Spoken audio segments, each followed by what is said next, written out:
नमस्कार दोस्तों, आप सभी लोग का आपके अपने यूट्यूब चैनल कॉन्सेप्टिंग माइंड विद के सर में फिर से स्वागत है।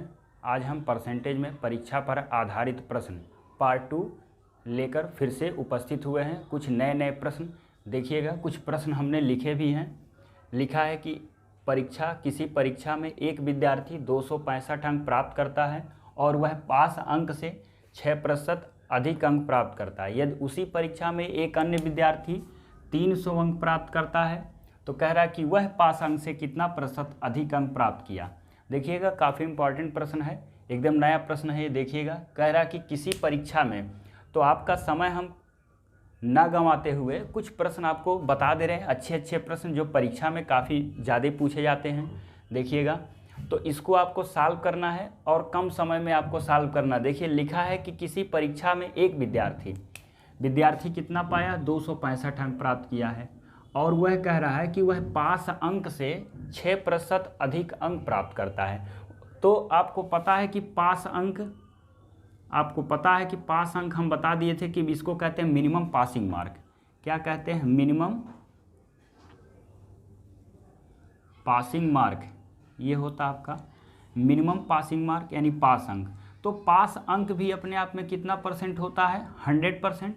और जो पास अंक है, तो नंबर तो हमको पता नहीं है, पास अंक से कह रहा है कि ये 6% अधिक है। मतलब पास अंक अगर जो कितना है 100%, तो ये कितना है 6% क्या है, अधिक है। तो 6% अधिक मतलब ये कितना पाएगा, 106%।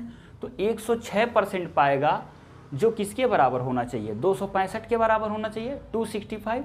तो मतलब उसका पास अंक हो गया 100% और 6% अधिक पाया है। तो इससे जब 6% अधिक पाया तो वो कितना पा गया, टोटल 106%। और 106% की जो वैल्यू है वो किसके बराबर है, 265 के बराबर है। ये हो गया। तो 106% की वैल्यू 265 हो गया। तो आप यहाँ से 100% की वैल्यू डायरेक्ट निकाल सकते हैं। तो 100% की वैल्यू हो जाएगी 265 बटे 106 और इंटू 100। ये हो गया। तो आप इसको काट सकते हैं, 2 पचे 10, 2 तियाँ 6, 2 से इसको काट दीजिए, आपका ये हो गया 50। फिर 53 पचे आप कर दीजिए 265, तो ये आपका आ गया टोटल 250। तो आपका जो पास अंक है वो कितना मिल गया, 250। तो पास अंक जो है 250 और एक विद्यार्थी जो है 250 से कह रहा है कि मतलब पास अंक मतलब वो परीक्षा में कितना पाया, 300। तो 300 पाया है, तो कह रहा है कि 300 जो पाया तो वह पास अंक से कितना प्रतिशत अधिक पाया। तो देखिए, पास अंक कितना है आपका है 250 और जो विद्यार्थी वो कितना पाया, 300 पाया है। तो 300 जो आपका है ये 250 से कितना अधिक है, 50 अधिक है। तो अब कह रहा 50 जो है 300 250 से कितना अधिक है। तो तुलना आप कर लीजिए। तो तुलना किससे कर रहा है, 250 से। तो क्या करेंगे, 50 बटे क्या हो जाएगा आपका 250 हो गया और गुणे क्या हो जाएगा, ये आपका 100। तो 1 0 से 1 0 काट दिया, 5 से इसको काट दिया, 5 हो जाएगा, 25 कट जाएगा, तो ये आ गया 20%। तो आपका क्लियर हो गया कि जो दूसरा विद्यार्थी है वो पास अंक से कितना पाया, 20%। यानी अगर जो आप देखिए 250 का यानी 250 का 120% निकालते हैं तो आपको 300 आना चाहिए। ये हो गया। तो 25 दूना 50 का 0, 25 से करने 25 5 कितना हो जाएगा, 300। तो यहाँ से आप निकाल सकते हैं कि वह कितना प्रतिशत अधिक अंक पाया। तो आपका प्रश्न आंसर आ गया कि 20% अधिक। ये आप आसानी से इसको सॉल्व कर सकते हैं। देखिएगा, दोबारा इसको समझिए कि एक परीक्षा जो है, परीक्षा में एक विद्यार्थी है वो 265 अंक प्राप्त किया, जो पास अंक से 6% अधिक है। तो पास अंक से जब 6% अधिक है तो पास अंक अपने आप में 100% और इससे 6 अधिक पाया तो 106% पाया। मतलब वो 106% की वैल्यू कितनी है, 265 है। तो 1% निकालिएगा तो 265 बटे हो जाएगा कितना। यहाँ से आप ये भी कर सकते हैं कि 1% की वैल्यू क्या हो जाएगी, 265 बटे 106। तो 100% की वैल्यू गुणा हो जाएगा। तो यानी आ गया 250। तो 100% आप क्या माने थे, पास अंक। तो पास अंक आपका हो गया कितना, 250। तो 250 आपका हो गया पास अंक। तो एक विद्यार्थी जो लिखा है कि यदि उसी परीक्षा में एक अन्य में 300 अंक प्राप्त किया, तो 300 प्राप्त किया तो वह पास अंक से कितना अधिक है, तो 300 पाया। तो देखिए 250 से 300 कितना अधिक है, 50। तो 50 250 का कितना परसेंट हुआ, तो निकाल लेंगे आपका 20%। तो इसका मतलब अन्य जो विद्यार्थी है वो पास अंक से 20% क्या हुआ, अधिक पाया। यही आपका आंसर है। तो इस तरह से इसको आसानी से सॉल्व कर सकते हैं। अगला प्रश्न देखिएगा, परीक्षा में ए बी से 25% अधिक, बी सी से 10% कम और सी डी से 20% अधिक अंक प्राप्त करता है। यदि डी जो है अधिकतम पूर्णांक 600 में से 400 अंक प्राप्त किया तो ए कितना अंक प्राप्त करेगा। देखिएगा कई बार यह प्रश्न पूछा हुआ है, नंबर्स अलग हो सकते हैं लेकिन इस टाइप का कई बार आया हुआ है। तो देखिए कह रहा कि ए बी से, यानी ए बी से रिलेशन है, बी सी से और सी किससे है, डी से, और डी का टोटल जो पूर्णांक है वो कितना है 400, 600 में। तो ए हो गया, बी है, सी है और डी है। देखिए 100 मानकर भी आप यूज कर सकते हैं इसको, मतलब सॉल्व कर सकते हैं। देखिए जैसे अगर जो ये 100 नंबर पाता है, ये हो गया, तो ये इससे कम है कौन, सी जो है डी से 20% अधिक है, 20% अधिक है तो ये कितना होगा 120। फिर कह रहा बी सी से 10% कम है तो इसका 90%, तो 120 का 90% ये हो गया। तो ये कितना आएगा, या तो यहाँ आप निकालिए 120 का 90% ये हो गया, तो 12 नवा कितना हो गया 108, ये 108 पाया। फिर क्या कह रहा है कि ए जो है बी से 25% अधिक है, तो ए जो है बी से 25% अधिक है, तो फिर 108 का 125 बटे क्या हो जाएगा 100, तो 25 पचे 25 चौके 4 से काट दीजिए, इसको कट जाएगा, 4 एकन्ने 4, ये 4 दूना 8 हो गया, ये आपका 4 दूना 8, फिर बचा कितना 2, 4 सत्ते 28, तो 25 27 पच्चे कितना हो गया 135, ये हो गया। तो अब इसको छोटे में भी आप कन्वर्ट कर सकते हैं, लेकिन कुछ कटने वाला नहीं है, छोड़ दीजिए। डी का वैल्यू कितना है 100 और डी का रियल में कितना है 400, तो 400 को आप भाग करेंगे किससे 100 से, ये हो गया। अब किसकी वैल्यू चाहिए 135 का, तो 135 का इंटू कर दिए, ये हो गया आपका, गुणा करिए, 4 पचे 20 का हो गया आपका 0, 2 बचा, 4 तियाँ 12, 2 हो गया 14 का आपका 4, 4 एकन्ने 4, 4 और 1 हो गया 5, तो ये पाएगा आपका 540 अंक। कौन पाएगा, ए पाएगा। तो इस तरह से भी आप इसको सॉल्व कर सकते हैं। एक बार और आप देख सकते हैं, डी मान लीजिए कितना पाया है 100, तो डी से ये कितना अधिक पाया है 20%, ये कितना है अधिक है, तो जब 20 अधिक है तो 100 पाएगा, तो ये 20 अधिक पाया तो 120। अब ये इससे क्या है 10% कम है, क्या है कम है, तो 120 का 10% कम है, तो कोई भी राशि सदैव अपने आप में 100% होती है, तो ये भी 100% हो गया। तो 100% से 10% जब ये कम है तो मतलब इस 120 का ये 90%, तो 120 का 90% निकाल लीजिए, तो 90% निकालेंगे तो आएगा 108। अब ये फिर कह रहा है कि ये इससे 25% अधिक है, तो 108 का 125% निकाल लीजिए, आपका फिर आ जाएगा 135। तो डी की वैल्यू दिया है टोटल पूर्णांक 400, और यहाँ कितना है इन रिलेशन जो मिला, इस रिलेशन में डी को माना गया 100, तो 400 को 100 से डिवाइड करिए तो 1 यूनिट की वैल्यू आएगी, 135 से मल्टीप्लाई कर दीजिए तो पूरा आपका 135 यूनिट की वैल्यू आई। इसका मतलब ए जो है 600 में 540 अंक प्राप्त करता है। एक तरीके से लगा सकते हैं। दूसरा तरीका आप देखिएगा इसको कैसे सॉल्व करेंगे। देखिए आप डायरेक्ट इसको लिखते जाइए, जैसे 400 है, ए को हमको पहुंचना है, डी से कहाँ है, बी है, सॉरी सी है, बी है, और इसके बाद क्या है ए है, हमको ए तक आना है। तो जो जितना अधिक कमी कर रहा है उसको लिखते जाइए। जैसे डी से ये कितना अधिक है 20%, तो इसका लिखिए 120%, तो 120% सी की वैल्यू आएगी। सी से ये कितना कम है 10%, तो इसका लिख लीजिए 90, ये हो गया। और ये कितना अधिक है 125, 25% अधिक है तो हो गया 125 बटे क्या आ जाएगा 100, तो 2 जीरो से तो 2 जीरो यहाँ ख़त्म हो गया, इस 2 जीरो से इसको काट दीजिए, फिर इसको काटिए, 25 पचे 25 चौके, इस 4 से ये कट गया, तो कितना आ गया आपका 12 नवा 108, और 108 गुणे 5 कर दीजिए, 5 अठे 40, 5 एकन्ने, ये हो गया। तो इस तरह से भी आप इसको सॉल्व कर सकते हैं, या तो अनुपात में जिस तरह आपको बताया उस तरह कर सकते हैं, या तो डायरेक्ट आता है तो इस तरह। और देखिए कभी कभी क्या करता है, यही ए का देगा तो इस तरह उल्टा करके इसको ए का देगा तो पूरी वैल्यू उल्टा करते हैं, 100/20, 100/90, 100 तो डी के इधर जब ए से डी की तरफ जाएंगे तो सारे परसेंटेज को क्या करते हैं नीचे करते जाते हैं, अगर जो ए का वैल्यू दिया है, और डी से अगर जो उल्टा आते हैं इधर बाएं साइड तो क्या करते हैं पूरे परसेंटेज को 1/20 जो भी दिया है तो 120/100, 90 तो परसेंटेज सीधा सीधा लिखते हैं। तो इस तरह से कई सारे प्रश्न एग्जाम में पूछे गए हैं, इसको देखिएगा, सॉल्व करिए। इससे रिलेटेड और भी हम परीक्षा से मतलब रिलेटेड और भी आपको प्रश्न करा रहे, देखिएगा।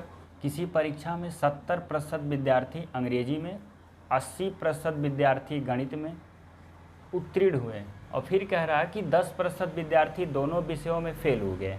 यदि 144 विद्यार्थी दोनों विषयों में क्या हुए हैं, उत्तीर्ण हुए, तो परीक्षा में कुल कितने विद्यार्थी शामिल हुए।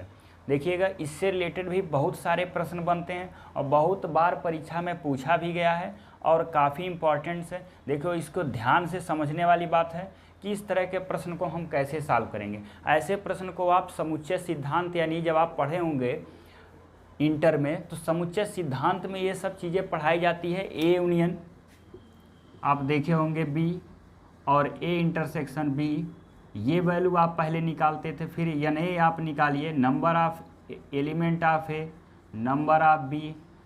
तो यहाँ से आप सब वैल्यू, ये इसका मतलब होता है कि ये कॉमन होता है, जो ए में भी उत्तीर्ण और बी में भी जो इसमें हो, और ये दोनों क्या है, दोनों में जो शामिल होते हैं, और ये खाली एलिमेंट ए का, ये बी का। तो इस तरह से प्रश्न इसे चीज़ें सॉल्व होती थी। कहाँ, इंटर में। तो वो चीज़ें हम ना लगाकर, क्योंकि काफ़ी बच्चे इससे अपरिचित होते हैं। मान लीजिए जो इंटर में अगर जो गणित नहीं लिया है, तो ये चीज़ें उसको नहीं आता है। तो हम इसकी बिना हेल्प के हम इस प्रश्न को कैसे सॉल्व करेंगे। तो इसमें हम एक वेन डायग्राम बताएंगे, वो भी इंटर में ही पढ़ाया जाता है, लेकिन उस वेन डायग्राम में इस फार्मूले की कोई आवश्यकता नहीं होगी। वेन डायग्राम में जो यूज होता है, वो वेन डायग्राम जो आपका है, अगर जो उत्तीर्ण वाली पूरी वैल्यू रखते हैं तो उत्तीर्ण में रखेंगे, और पास अगर जो फेल वाली वैल्यू रखते हैं तो पूरा फेल का रखेंगे। ये चीज़ें आपको ध्यान देना। तो यहाँ पर 2 सब्जेक्ट है, एग्जाम में 3 भी सब्जेक्ट से पूछा जा सकता है, तो 3 मैक्सिमम आया हुआ है, तो वो भी हम अभी करा देंगे आपको। लेकिन इसको पहले सॉल्व करते हैं। देखिए, तो सबसे पहले वेन डायग्राम के माध्यम से इसको आप ऐसे बना लिए वेन डायग्राम। तो एक मानिए अंग्रेजी, ये आपका अंग्रेजी हो गया, तो इसका मतलब ये पूरा हिस्सा है, जो ये पूरा जोन जो है, पूरा क्षेत्र अंग्रेजी का है। तो अब ये देखिए, कॉमन का मतलब होता है कुछ हिस्सा अंग्रेजी का, कुछ हिस्सा, मतलब कुछ ऐसे विद्यार्थी होते हैं जो अंग्रेजी में भी उत्तीर्ण हुए, गणित में भी उत्तीर्ण हुए, तो उनको क्या करते हैं, बीच में रखते हैं, क्योंकि वो दोनों ओर काम करते हैं। तो ये क्या है, 80% गणित में, तो इसको हम ऐसे कट करते हुए एक और वेन डायग्राम बनाएंगे, एक और सर्किल बना देंगे। ये पूरा पार्ट जो बना देते हैं वो किस में बना देते हैं, आपका गणित। ये हो गया। देखिए, कह रहा है कि दोनों विषयों में, दोनों विषय मतलब 10% ऐसे विद्यार्थी है जो आपका किसमें, गणित में भी फेल है और इसमें। तो जब काउंट करेंगे फेल वाले का, तो फेल वाला दोनों है, तो यहाँ लिखेंगे ये कॉमन है। ये 10% ऐसे विद्यार्थी हैं जो क्या है, अंग्रेजी में भी फेल है और गणित में। देखिए, ये फेल है, जो आपका 70% है, ये क्या है, पास है, और 80% भी क्या है, पास वाली वैल्यू दी है, और ये फेल वाली वैल्यू है, ये क्या है, ये फेल का वैल्यू है।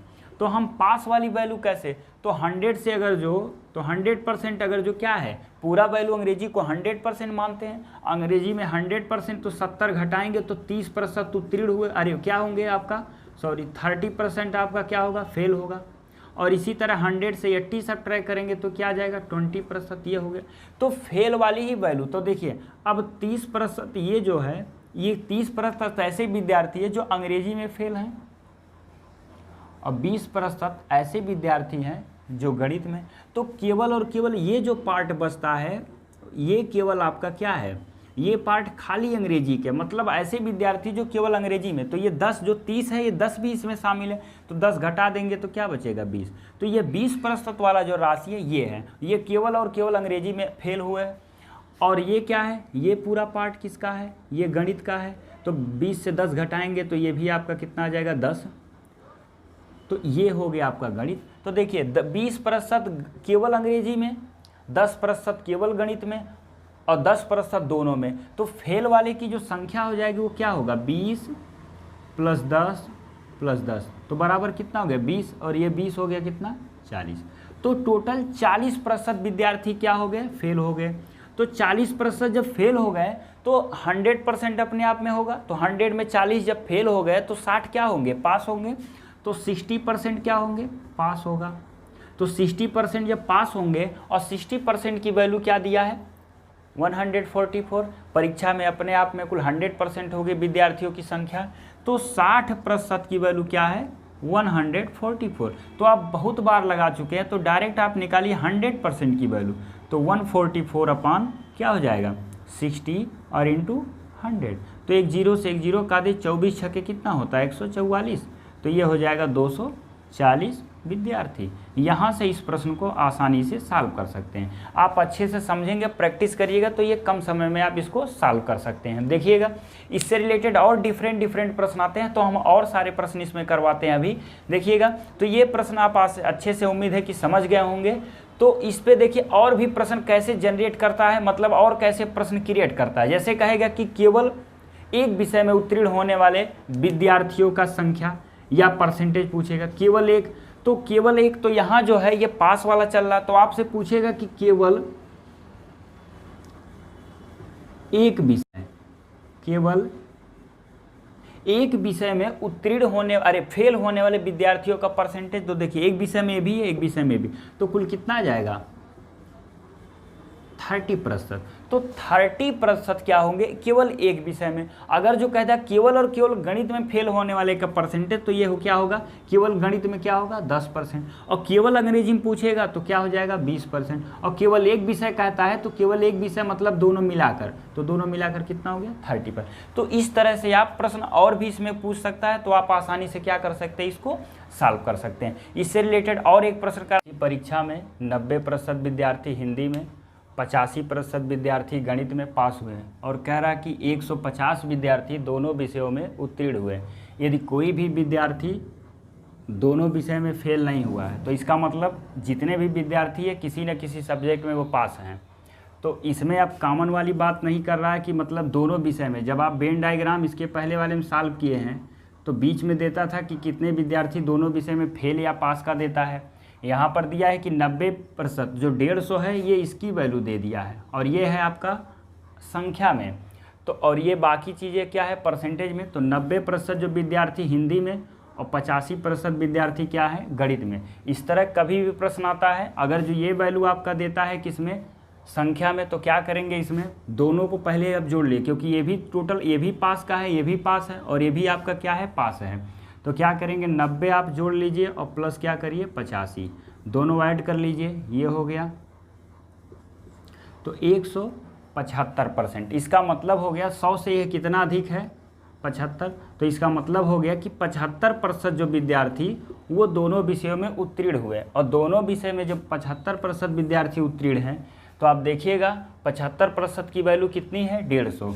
तो आप लिखिएगा 75% की वैल्यू क्या हो गई 150, तो 1% की वैल्यू क्या होगी 150/75, 75 दूना हो गया 150, तो 100% की वैल्यू क्या हो जाएगी 100 × 2। इसका मतलब क्या हो गया कि 200 विद्यार्थी परीक्षा में शामिल हुए। तो इस तरह से कई बार प्रश्न पूछा हुआ है कि एक विद्यार्थी, जैसे कोई भी देगा कि परीक्षा में 90% विद्यार्थी हिंदी में, 85% विद्यार्थी अगर जो दिया है गणित में, तो इसमें कभी कभी क्या करता है, इसके पहले में यहाँ परसेंटेज की वैल्यू दिया था, इसमें क्या था परसेंटेज की वैल्यू गायब कर देता है। तो इसमें क्या करते हैं कि दोनों परसेंटेज में जितना पास हुए हैं उसको ऐड कर लीजिए। ऐड करने से आप इसको तुलना कर दिए कि 100% से कितना अधिक है, तो 100 से कितना अधिक आया 75। तो इसका मतलब हो गया कि जो 75% है वो बीच वाली वैल्यू थी, तो 75% दोनों में उत्तीर्ण हुए हैं, 75% विद्यार्थी दोनों सब्जेक्ट में उत्तीर्ण, और 75% की दोनों में उत्तीर्ण होने वाली संख्या दिया है 150, तो 75 की वैल्यू हो गई 150, तो यहाँ से 100 की वैल्यू क्या आ जाएगी 200। तो इस तरह से आप दो वाले पे लगा सकते हैं कि जब दो सब्जेक्ट का देखिएगा। एक प्रश्न और हम करा रहे काफ़ी इंपॉर्टेंट है, जो 3 सब्जेक्ट से रिलेटेड देखा। देखिएगा अगला प्रश्न, लोगों के सर्वे में पाया गया कि 25 लोग दैनिक जागरण, 26 लोग हिंदुस्तान, और फिर कह रहा कि 26 लोग अमर उजाला, और 9 लोग दैनिक जागरण और अमर उजाला दोनों पढ़ते हैं। मतलब 9 लोग जो हैं दोनों पेपर की बात कर रहा है, 11 लोग भी डबल की बात कर रहा है दैनिक जागरण और हिंदुस्तान की, 8 लोग हिंदुस्तान अमर उजाला की बात कर रहा है, और 3 लोग ऐसे हैं जो तीनों अखबार पढ़ते हैं, ये दिया है। तो इस प्रश्न को भी हम वेन डायग्राम के ही माध्यम से सॉल्व करेंगे। देखिएगा कैसे इसको हम सॉल्व करते हैं, वेन डायग्राम के माध्यम से। और फिर पूछा है कि ज्ञात करिए, तो ज्ञात करिए। और इससे रिलेटेड आपको बता दें कि कम से कम 8 या 10 प्रश्न बनते हैं। तो 8-10 प्रश्न हम अभी आप जब पूरा इसको सॉल्यूशन निकालेंगे तो एक एक हम आपको मेंशन करते जाएंगे कि कौन सा प्रश्न इसमें कैसे पूछेगा और कैसे उस प्रश्न को आप सॉल्व कर सकते हैं। एग्जाम में केवल आप इससे रिलेटेड एक ही प्रश्न पूछेगा, तो एक प्रश्न वो कौन सा पूछेगा आपको ये पता नहीं रहेगा, तो इसलिए सारे प्रश्नों को इसमें पढ़ना जरूरी है। तो पहले हम इसको पढ़ते हैं कि कैसे इसको सॉल्व करेंगे, एक एक पॉइंट इसका निकालते चलते हैं। देखिए 60 लोग हैं, टोटल संख्या है 60 लोगों के ही सर्वे किया गया है। तो 25 लोग हैं दैनिक जागरण का, तो एक जो वेन डायग्राम बनेगा वो हम बना देंगे दैनिक जागरण का। ये हो गया, आप इसको लिख लीजिए दैनिक जागरण। कॉमन की भी बात किया है तो हम अलग अलग नहीं बनाएंगे, मिलाकर बनाएंगे। तो ये कॉमन की बात हो गई, तो यहाँ इसको लिख देते हैं हिंदुस्तान।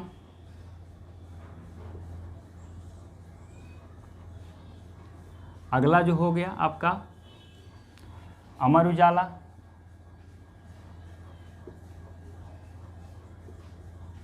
ये हो गया। अब देखिएगा जो दैनिक जागरण पढ़ने वालों की संख्या वो टोटल की बात कर रहा है, मतलब ये सारे लोगों को, मतलब कुछ लोग ऐसे भी है जो दैनिक और हिंदुस्तान पढ़ते हैं, कुछ लोग ऐसे भी होंगे कि दैनिक और अमर उजाला की बात करते हैं। तो जब दैनिक की बात करेंगे, दैनिक जागरण पढ़ने वालों की, तो वो सबकी काउंटिंग हो जाएगी, जो दैनिक अमर उजाला पढ़ता है वो भी, जो दैनिक हिंदुस्तान पढ़ता है वो भी। तो ये जो 25 लोगों की संख्या है ये लगभग इसमें सब शामिल हैं, हिंदुस्तान वाला भी शामिल है, अमर उजाला, तो मतलब ये आपका हो जाएगा 25। तो इसमें कई लोग शामिल हैं, इसीलिए इस तरह मिलाकर बनाया गया है।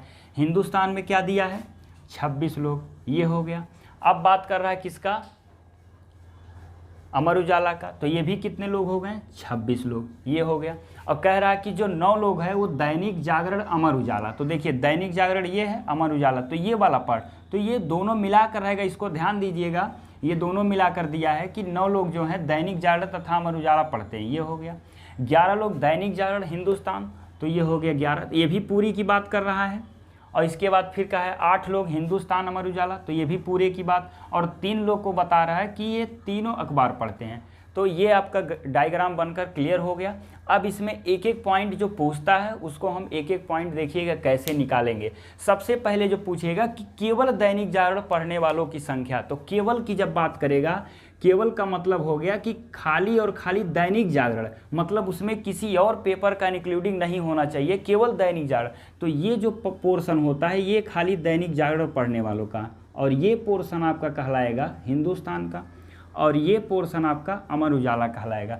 तो ये पोर्शन कैसे निकलेगा, इस 25 की जो इंक्लूडिंग में तीनों पढ़ने वालों की भी संख्या है, 2 पढ़ने वालों की संख्या है, और आपका इधर भी 2 पढ़ने वालों की संख्या है। तो हम दैनिक जागरण की खाली बात करते हैं कि केवल दैनिक जागरण कितने लोग पढ़ रहे हैं। क्या करेंगे, तो 25 देखिएगा, 11-9 पहले आप जोड़िएगा, इसको आप जोड़िएगा 11-9, देखिएगा 11-9 जोड़िए हो गया 20, तो ये इधर से 20, तो 3 इधर भी है 3 इधर, तो 20 में से 3 घटा दिए, कितना बचेगा 17। तो आपका क्या हो जाएगा 25 माइनस 17, ये हो गया। तो ये होगा 15 में से 7 गया 8। तो इसका मतलब 8 लोग ऐसे हैं जो केवल और केवल क्या पढ़ते हैं, दैनिक जागरण। तो केवल की बात किया है, इसमें और कोई सी का इंक्लूडिंग नहीं है, दैनिक जागरण। तो दैनिक जागरण पढ़ने वालों की संख्या क्या हो गई 8 हो गई। अब एक प्रश्न और आ जा सकता है कि केवल हिंदुस्तान की पढ़ने वालों की बात करेगा, तो हिंदुस्तान में फिर वही आप करिए, 11-8 जोड़ी 19, 19 में 3 घटाइए हो गया 16, और 16 जब इसमें से घटाएंगे तो बचेगा कितना 10, तो ये हो गया आपका 10। तो 10 पढ़ने वालों की क्या हो गई, हिंदुस्तान की संख्या हो गई 10, और वो भी बात किसकी कर रहे हैं, केवल की, तो हिंदुस्तान का हो गया कितना 10। अब बात कर रहे हैं अमर उजाला, तो अमर उजाला, केवल अमर उजाला पढ़ने वाले, देखिए 3 प्रश्न तैयार हो गया। एक तो पूछेगा पहला कि केवल दैनिक जागरण पढ़ने वालों की संख्या, दूसरा पूछेगा केवल हिंदुस्तान पढ़ने वालों की संख्या, एक और पूछेगा केवल अमर उजाला पढ़ने वालों की संख्या। तो अमर उजाला पढ़ने वालों की संख्या फिर उसी तरह ज्ञात करेंगे, 9-8 हो गया 17, 17 से 3 घटा दिया आपका 14, तो 26 से 14 आप घटाएंगे तो बचेगा क्या 2, और ये हो गया 1। तो केवल अमर उजाला की बात जब करेगा अमर उजाला, तो ये हो गया आपका 14। तो इस तरह से आपका 3 प्रश्न यहाँ बन गया, तीनों प्रश्न आप आसानी से सॉल्व कर सकते हैं। अब देखिएगा इसमें एक और प्रश्न बनेगा कि तीनों पेपर पढ़ने वालों की संख्या, तो तीनों पेपर पढ़ने वालों की संख्या क्या करेंगे देखिएगा। और एक और प्रश्न इसमें पूछेगा कि एक भी पेपर ना पढ़ने वालों की संख्या। तो सबसे पहले आप अगर जो एक कोई भी आप निकालते हैं, तीनों पेपर पढ़ने वालों की संख्या अगर जो पूछेगा और एक भी पेपर ना पढ़ने वालों की संख्या, तो दोनों में से आप किसी एक को फाइंड करके 60 से घटा देंगे तो वो वैल्यू आपका मिल जाए। तो सबसे पहले हम पढ़ते हैं कि तीनों पेपर पढ़ने वालों की संख्या। तो देखिए 8 तो केवल और केवल दैनिक हो गए, तो आप यहाँ लिख लीजिए 8, और फिर देखिए 10 आपका जो है केवल और केवल किसका हो जाएगा, हिंदुस्तान का। फिर आप 8 लिख लीजिए, अरे 12 लिख लीजिए किसका, ये आपका हो गया केवल और केवल पढ़ने वाला। तो ये पहले तो 3 हो गया कन्फर्म। अब कितने लोग ऐसे हैं जो 2-2, देखिएगा। तो अगर जो इसकी बात करते तो 11 से 3, देखिए पूरा हिस्सा किसका है, 11 का। दिख रहा होगा कि पूरा हिस्सा 11 है, हिंदुस्तान और दैनिक की बात कर रहा है। तो इसमें 3 भी इंक्लूड, अगर जो 11 से हम 3 निकाल देते तो बचेगा 8, तो ये भी आप 8 जोड़ लीजिए। तो 8 ऐसे हैं जो दैनिक जागरण और हिंदुस्तान पढ़ते हैं। फिर क्या करना है, ये भी इसी तरह करना है। देखिएगा 3 से अगर जो हम 11 से 3 घटा दिए तो 8 लोग ऐसे हैं, तो ये वाला पोर्शन खाली देखिएगा, ये वाला पोर्शन केवल हिंदुस्तान दैनिक जागरण, तो 8 लोग ये हो गया। इसी तरह 9 से अगर जो हम 3 घटा देते हैं तो ये कितना हो जाएगा, 6 लोग। तो ये 6 लोग ऐसे हो गए जो केवल और केवल दैनिक जागरण, अमर उजाला। इसी तरह 8 से 3 घटाते हैं तो ये आपका क्या हो जाएगा, 5 लोग ऐसे होंगे जो केवल और केवल ये पढ़ते हैं। तो इसी तरह फिर तीनों पढ़ने वालों की संख्या कितनी है, 3। अब टोटल आप जोड़ लीजिए, देखिए यहाँ से जोड़िए 10, अरे 12, 8 हो गया 20, 10 हो गया 30, तो ये हो गया आपका 30 यहाँ तक, और प्लस फिर आपका बचा क्या, 8 6 14, 14 5 हो गया आपका 19, 19 और 3 हो गया आपका 22। तो ये टोटल जोड़ लीजिए, ये हो गया 2 और फिर ये 3 2 हो गया 5। तो 52 लोग ऐसे हैं जो तीनों पेपर पढ़ने वालों की संख्या हो गई। तो देखिएगा एक प्रश्न ये बन गया, सबसे ज़्यादा आपको मैक्सिमम यही पूछता है, सबसे ज़्यादा ये पूछता है कि तीनों अखबार पढ़ने वालों की संख्या क्या है, या एक भी अखबार पढ़ने वालों की संख्या क्या है। तो जो कोई अखबार नहीं पढ़ता,